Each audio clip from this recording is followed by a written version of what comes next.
June முதல் வாரத்திலிருந்து தென்மேற்கு பருவமழை தீவிரமடையும் காரணமாக மேற்கு தொடர்ச்சி மலையொட்டிய மாவட்டங்கள் மற்றும் வட தமிழக உள் மாவட்டங்களில் பரவலாக கனமழை தீவிரமடையும். நீலகிரி, கோவை, தேனி, தென்காசி மற்றும் வேலூர் முதல் சேலம் வரை இருக்கக்கூடிய உள் தமிழக பகுதிகளிலும் பரவலாக இடியுடன் கூடிய கனமழை ஜூன் முதல் வாரத்தில் தீவிரமடைய வாய்ப்பு இருக்கு.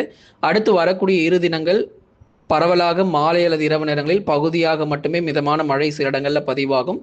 கடலோர பகுதிகளான சென்னை முதல் கடலூர் வரை இருக்கக்கூடிய பகுதிகளும் டெல்டா மாவட்டங்கள் மற்றும் தென் மாவட்டங்கள் பெரும்பாலான இடங்கள் ஜூன் முதல் வாரத்தில் கனமழையினுடைய தீவிரம் கண்டிப்பாக மாலை மற்றும் இரவு நேரங்களில் அதிகரிக்க வாய்ப்பு. இந்த மே இறுதி வரைக்கும் பகுதியாகவே மிதமான மழை பொழிவு தமிழகத்தில் பதிவாகும். வெயிலுடைய தாக்கம் ஜூன் 5ஆம் தேதி வரைக்கும் எதிர்பார்க்கிறோம். ஜூன் 5 வரைக்கும் வெயிலுடைய தாக்கம் சற்று கொடுமையாகவே இருக்கும். ஜூன் 2வது வாரத்திலிருந்தே படிப்படியாக வெப்பநிலை பொறுத்தவரை குறைவதற்கான வாய்ப்புகள் இருக்கு. நண்பர்களே, லைக் பண்ணுங்க, மறக்காம சப்ஸ்கிரைப் பண்ணி தொடர்ந்து சப்போர்ட் பண்ணுங்க. முழுமையான வானிலை அறிக்கையை தெரிஞ்சுக்கணும் அப்படின்னா தினந்தோறும் காலை நேரங்களில் கொடுக்கக்கூடிய வானிலை அறிக்கையை கேட்டு பயன்பெறுங்க.